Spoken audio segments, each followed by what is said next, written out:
He is probably the single most entertaining presenter I've seen in a long, long time.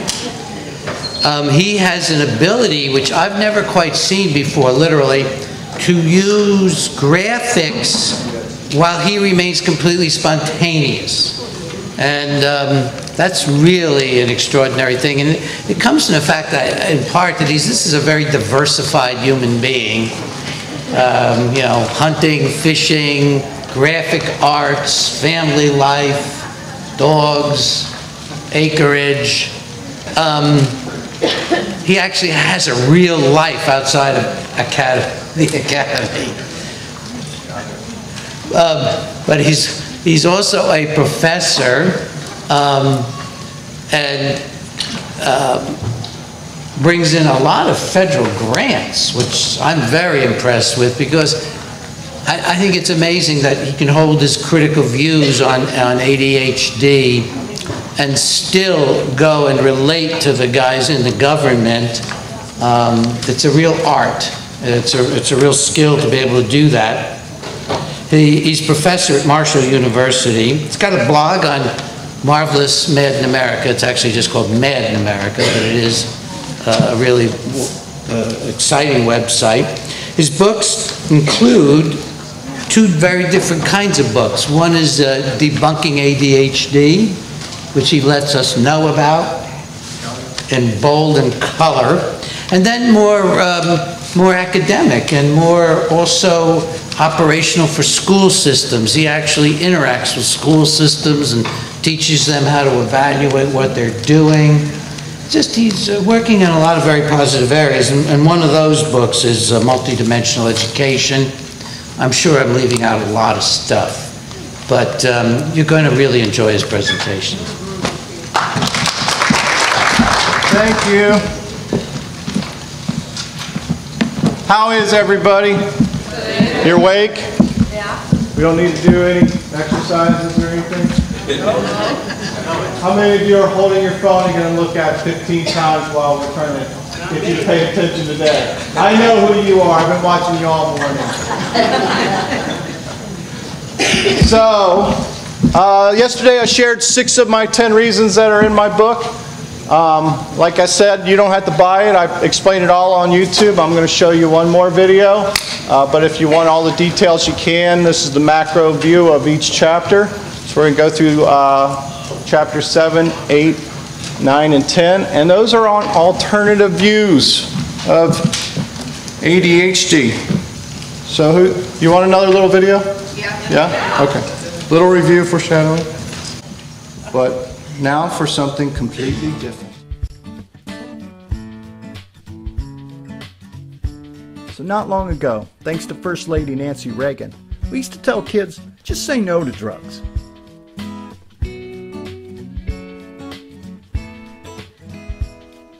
And now, thanks to ADHD, we're forcing 4.5 million kids to kickstart every morning with a dose of dangerous addictive drugs. Yummy. Unfortunately, something's happening here, and what it is, well, it ain't exactly clear. So for a world where common sense is not that common anymore, let's for a moment consider 10 reasons why giving addictive drugs to kids for this thing called ADHD might just be a bad idea. Reason number 1, in general, kids are naturally highly excitable, easily distracted, and yes, at times, slightly annoying. But for centuries, the idea of drugging kids was a taboo subject.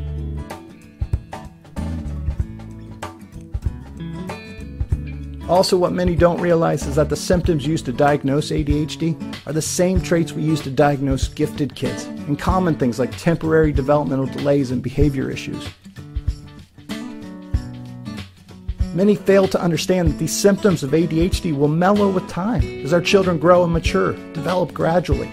But those unique behaviors which remain are what make us special. With ADHD, there are just too many what-ifs. What if we were drugging the Da Vincis, Edisons, Einsteins, and Lincolns of tomorrow because they don't think or act like other normal kids? What if children put on addictive ADHD drugs will never be able to live a normal life off of the drugs? And what if ADHD was invented to sell ADHD drugs? Reason number 2, to be ADHD is just a matter of opinion. No test exists that can distinguish between who does or doesn't have ADHD. ADHD is only in the eye of the profitable beholder. You see, there's no written, medical, or biological test capable of diagnosing ADHD. The 18 symptoms only describe normal child development. This is why basically every child that visits an affluent drug-happy doctor leaves ADHD. That's convenient. And the experts endorsing these disorders get paid by the drug companies. Reason number 3, the drug makers claim to not know what their medicine actually does to a child's brain or long-term development. They've been saying this for 60 years. Who would sell something to kids for 60 years, let alone one day, if they truly had no idea how it might hurt children? And meanwhile, back in the land of reality, studies on lab animals, they provide all the answers we need to know.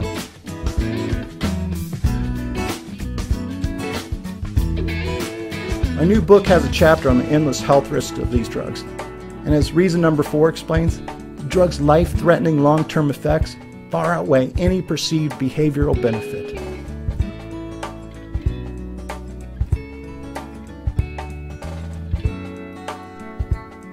But unfortunately for kids, it seems as if we've grown oblivious to these side effects.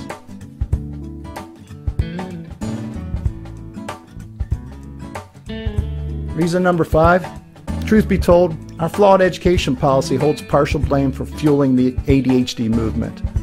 Test scores are falling, great teachers are leaving, more than 3 million students drop out every year, and studies show ADHD drugs don't help students academically. We need so much more than new standards and more tests. Reason number 6, it's all speculation.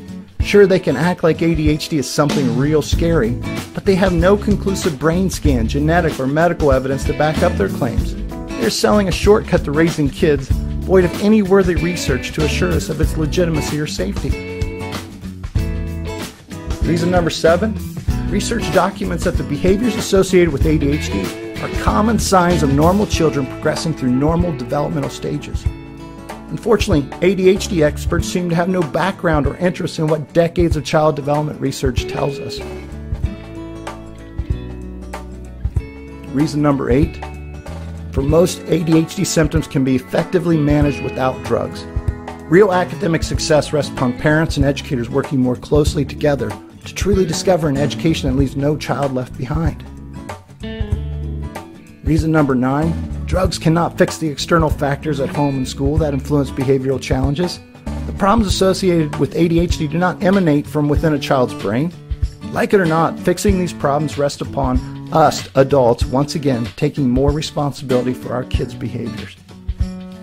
Reason number 10, quite simply, we should never drug kids for acting like kids. Let's just remove ADHD from our vocabulary. They only get one childhood. And no child should be dangerously medicated, drugged, and robbed of such priceless carefree days and dreaming of what life holds in store. Like the Lorax, I'm just trying to speak for the kids because they seem to have no voice in this thing called ADHD. My goal is to provide parents and educators with logic and reason the drug manufacturers and some mental health folks aren't sharing. It's time for an honest discussion.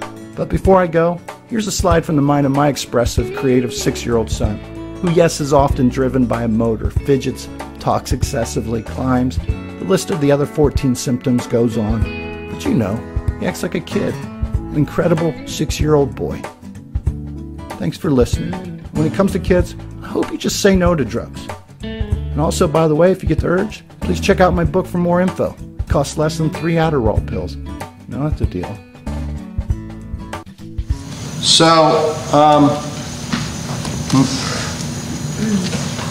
all these videos, and I've got a few more I'm developing, they're on Debunking ADHD. It's a channel I have on YouTube, so you just go to YouTube and type in Debunking ADHD and you'll see the hand that I've been subliminally programming you to follow.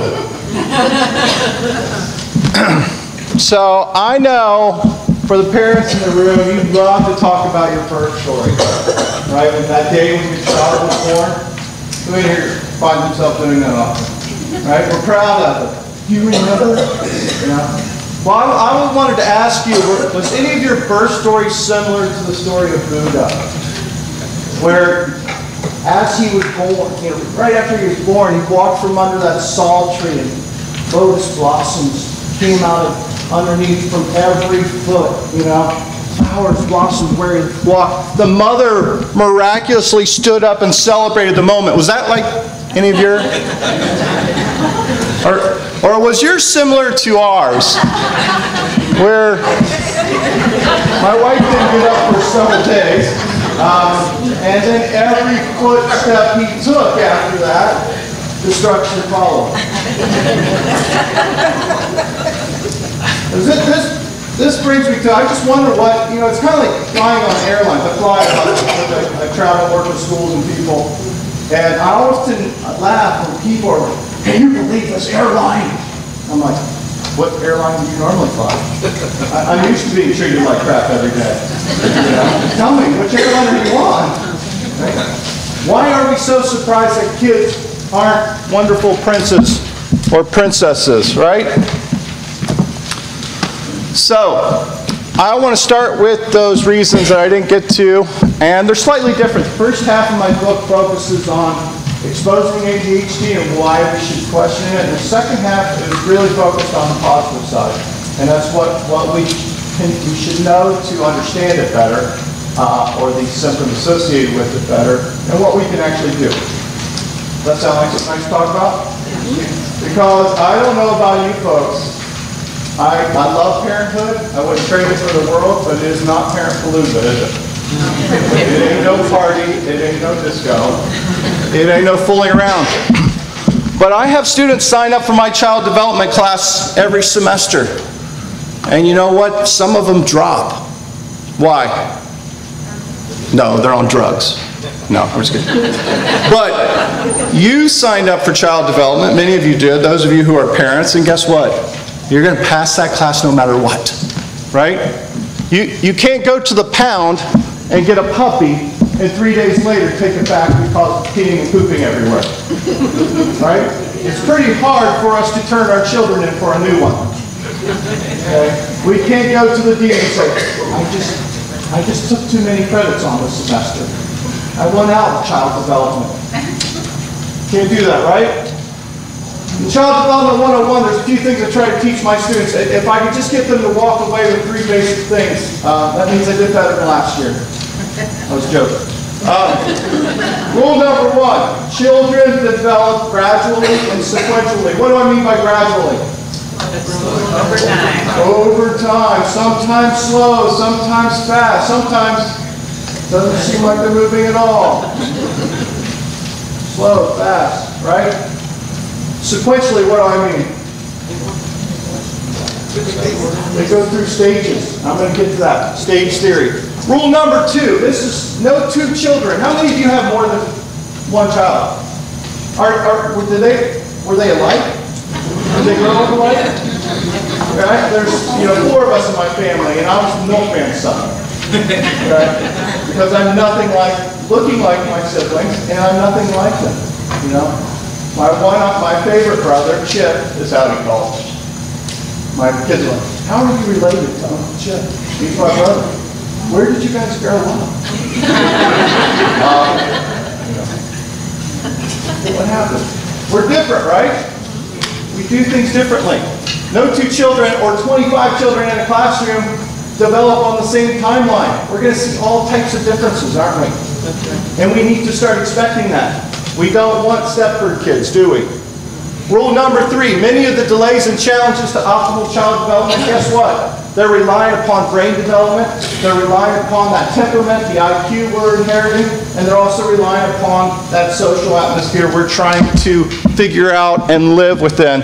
I've just had an email from a person yesterday asking me for advice, and their child is 18 months old, and they're being pushed to put this young boy on ADHD meds.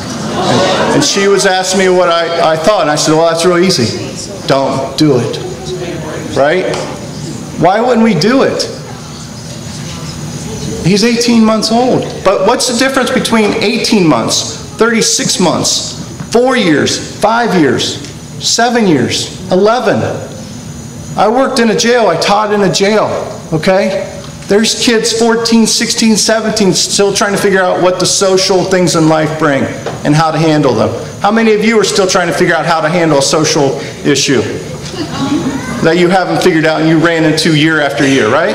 That's what these kids are doing. Do you want me to drug you? No. Some of you do, I know. There's some research in child development that tells us to look at the brain.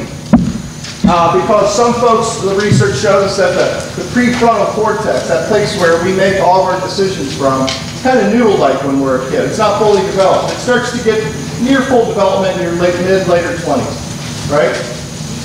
So it's noodle-like. It's not working. You know, but it's responsible for how we act and react. So imagine some little kid having this brain that's not fully developed, and yet we're screaming at that elementary child, you need to behave like a young man. That'd be great once I get a young man's brain. So right now, I got this noodle here, right? And it's not working. It's not behaving the way we want adults to work. So I find it interesting because you mentioned it earlier, we can't, PJ, we can't rush it, right? But there are some things we can do to benefit. And we're going to talk about that some. But I just want to remind you, it just takes time. It requires patience. And we've got to fill their whole life with all this sensory and these experiences to help that brain learn and develop and start to solidify, if you want to look at it that way. Because this is the reason why when you take a toy away from a young child, she starts screaming at that octave that causes an instant migraine and you almost die. Right? This is the reason that young boys, as athletes, think the world's over when they lose a basketball game. That's a joke. That's LeBron James. He's crying. That's funny. That's why people in 9th grade think the world ends when their heart is broken, right? I'll never love again. I love now. You don't understand. I understand. I've been divorced twice. Married twice. It'll get better. And then worse. And then better. And then worse. Right? But they don't have that. They don't have what we have. They don't have that knowledge to see through. They don't understand that this too shall pass. Stage theory. The word theory normally has the same, by the way, you might not, Robert's probably got a study on this. It causes the same effect that knife pull does. When I say theory, this is what your eyes do. Theory. I love theory. I tell my class every semester, I'm like the Carol Burnett of an orphanage and Annie. And my goal is to get you to adopt the theory. So you're an alcoholic? PJ's theory. What this does is it shows us kids go what? Sequentially, step by step, gradually, step by step. And it's a decent theory. It's got tons of research. It's been replicated all around the world. There's parts of it I disagree with. The other thing you need to agree with or understand is that at 2, when they blow out those 2 candles, they don't immediately move into that next stage. Some might move into it at 1. Some might move into it at 3. Okay? That's called being developmentally delayed, and it's quite okay. I've used Albert Einstein's picture a few times, right? The guy didn't start talking until around 4 or 5. And was he a complete pain in the ass to his parents and teachers? Yes. I love opinionated children. I'm raising 2 of them. You should hear our debates. It's okay, right? It's only when we get rude. We just need to learn how to be nice about it and smile when they insult teachers. You can still walk out with the B. You might not get the A, but hey, can I ask a question? Look at these age groups, though, right? 0 to 2, 2 to 6, 7 to 12. What I'm trying to show you is I think many kids are a year away, a stage away from being what we want to call normal. We just have to have a little more patience and not freak out when Tommy's not doing the behaviors associated with concrete operational. We just have to give it a little bit more time. There's other theories out there. I won't spend a lot of time, but Lawrence Colbert, Ann Sandra Higgins, a friend of mine at Fordham, and she was Lawrence's significant other and runs his estate. And it's a nice theory. It shows us that kids go through 3 different levels of morality behavior. In the first level, we're thinking about right and wrong based upon reward and punishment. At the second level, that conventional morality, we're thinking about what to do based upon how we'll look. People look at us this way. And then at that second level, it's more that Buddha Gandhi stage, where we just do it because it's the right thing to do. We don't care how much we get punished. Now, I think kids learn these different stages. Personally, I met a lot of people that are at post-conventional on Sunday and back to pre-conventional by Saturday, you know, and start all over. We just go back and forth, right? But another stage theory to consider. My point, connect theory to practice. Don't assume it's a mental disorder. Stage theory shows us kids displaying behaviors tied to ADHD might be developmentally delayed, a year or so, a stage away, right? Research documents, I think you mentioned this morning. We both mentioned this morning. Michigan State study, also replicated in North Carolina, found that of the 4.5 million kids that are being drugged for ADHD, it accounted for 2.5 million of them being the youngest kid in the class. Wow. Right? Kids being the youngest person in class are 2 times more likely to be drugged for stimulant medication. Does that make sense to you? And if they're boys, guess what? If they're the youngest of the boy, what's that mean to me as a teacher? He's driving me insane. Just put him on drugs. Yeah. Or hold him back. Right? It tells us the kid might be smart enough to be in that grade, but not necessarily mature enough. All right? So I believe that many kids are 1 stage away. The moral of the story, the 18 symptoms associated with ADHD are related to normal child development issues that just take time. Reason number 8, ADHD symptoms can be effectively managed without drugs when caring educators collaborate with engaged parents. Do we not agree with this? It's interesting because a lot of places I go, people want to debate this. And a lot of people have a different perspective of what parent involvement is. And I go into that in my book, and a lot of my books, because it's important. Let me show you how important it is. Let's do a pop quiz. You ready? Yeah. Do you know the biggest predictors of education success? What? Parental involvement. Parental involvement. What else?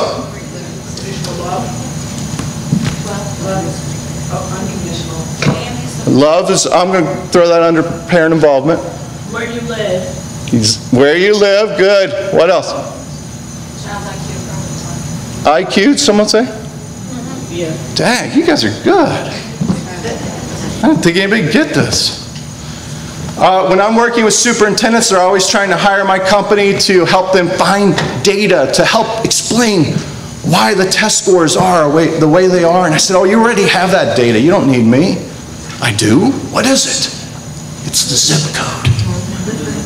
If you look in large districts, guess what? You can figure out how the test scores are going based upon socioeconomic status and where kids live in that district. Right?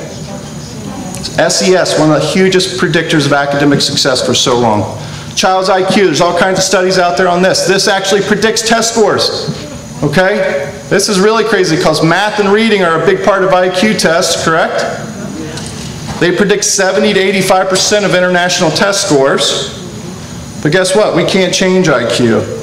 And the latest studies on international test scores, they went through and interviewed, we already knew parent involvement was important. There's all kinds of meta-analysis showing that. But these latest studies went around and interviewed and studied kids that scored high in countries all around the world, and guess what they found?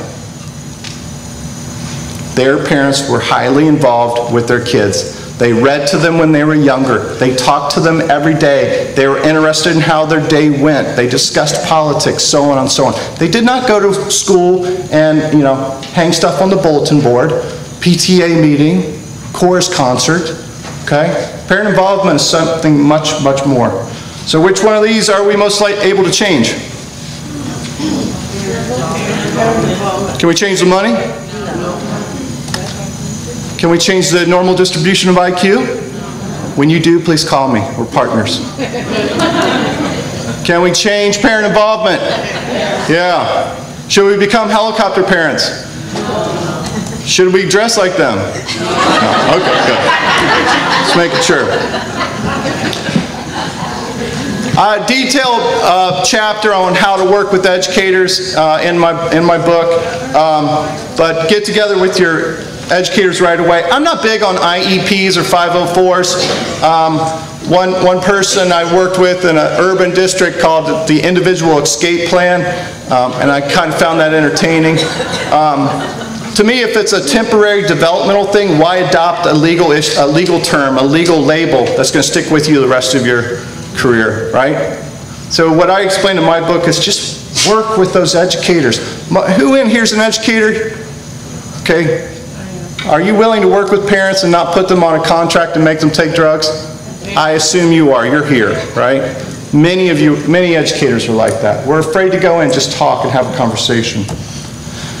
Reason number 9, drugs cannot fix the external factors at home or school that influence children's behavior challenges. Do you agree? Yeah. They're not going to fix how you feel, right? It's a social disorder to me, not a mental disorder. It's not in the brain. It's everything else affecting the brain, quite often. When I look back, do alcohol or drugs fix, how we feel about the loss of a loved one or a divorce or something like that? A night or two? Yeah. Not long term, right? How about Abilify? Do you guys love this commercial? If your depression drug is not working and you're stupid enough for us to sell you one more depression drug, then you should try Abilify. Please be cautioned that taking it may cause suicidal tendencies. That sounds great.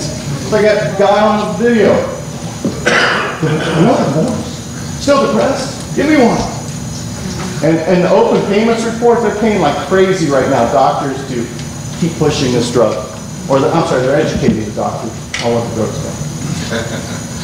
Here's something interesting. Did the new wonder drug cocaine help Sigmund Freud achieve success? See, he was a young psychologist. He was wanting to marry into this rich family, right? He's looking for a break. And he's sitting there and he's figuring out, what can I do? Well, in 1884, when Freud was a young research student, he started reading about cocaine, this new miracle wonder drug. And he's like, I'm going to write a paper on that. So he writes a paper, he found all this up. He read all this cure-all wonder drug articles in this thing called the Therapeutic Gazette, which was owned entirely by a company called Park Davis. But Park Davis, coincidentally, was the only American drug company manufacturing and distributing cocaine. So young Freud wrote this paper, cited 7 of their wonderful studies, non-biased, peer-reviewed. And for $24, they saw the paper. They're like, who is this guy? I can only imagine the executive of Park Davis. Isn't this great? He cited us. Call him. Give him a bunch of cocaine. And for the rest of his life, this man, I admire much of what he did, but this is crazy. And look at that. You used to be able to order this through the mail and they'd send you a big bottle of cocaine. I have friends that are cops. Some are like, that'd be great. We wouldn't have to worry about this crap anymore. Mailman would be delivered. Here you go. Crime would come down, right? So what the study said? It's insane. Look at that. How about this one? How about this one up here? I found this old ad. Anybody ever seen these? It's stick these in pores, pure whatever. Paregoric. Thank you. It's got grain opium to each fluid ounce. And up here on the directions it says, if your child's 5 days old, give them 5 drops of opium. 2 weeks old, 8 drops. 5 years old, 25 drops. And if you're an adult, just do a whole teaspoon. I'm like, and I felt guilty one time. My wife and I spent a summer in Europe, and we gave our daughter Benadryl. And I felt guilty about that for weeks. I'm like, Opie, who would have thought? Here's Bayer medication, right? They put heroin in their cough medicine. Sold it over the counter. This is not a new issue, folks, is it? There's a bunch of stuff in here. I won't be able to get to everything, but we need to reshape their days, okay? We need to provide them with more structure, real structure. Why are kids misbehaving? Idle hands are what? The tools of the devil. Okay? They get their hands busy, get their heads busy, do something with it. Quality time. A lot of people are afraid to help with being the guide on the side. This, you know, you don't have to know everything. I'll get there. You just don't have to know everything. You don't have to be the sage on the stage. Just help them with the homework. That's right. Okay? One thing I want to leave you with is there's all kinds of resources for parents out there. Okay? There's tons of websites. Everybody here's got a website. State of Maryland hired us to look at after-school programs. And we left that thinking we could help out a lot because a lot of after-school programs didn't have anything. So we created a website based upon what we discovered after school, kids needed after school. It's called core5afterschool.org. It's a free educational clearinghouse my friends and I developed. It focuses on fitness, nutrition, character development, academic enrichment, and parent involvement. And there are free videos, free resources, everything you need to structure a kid's day. And it's free. And for some reason, people don't understand there's an after-school program because we're not charging money. So, try it out, but bottom line, we don't need to drug kids for being kids. Can anybody think of one good reason before I go? Because I was hoping to hear one. Teacher's peace of mind. No, it's not working. No. Amen. There's not a good reason. Our kids deserve so much more. It's been great being here. Thank you.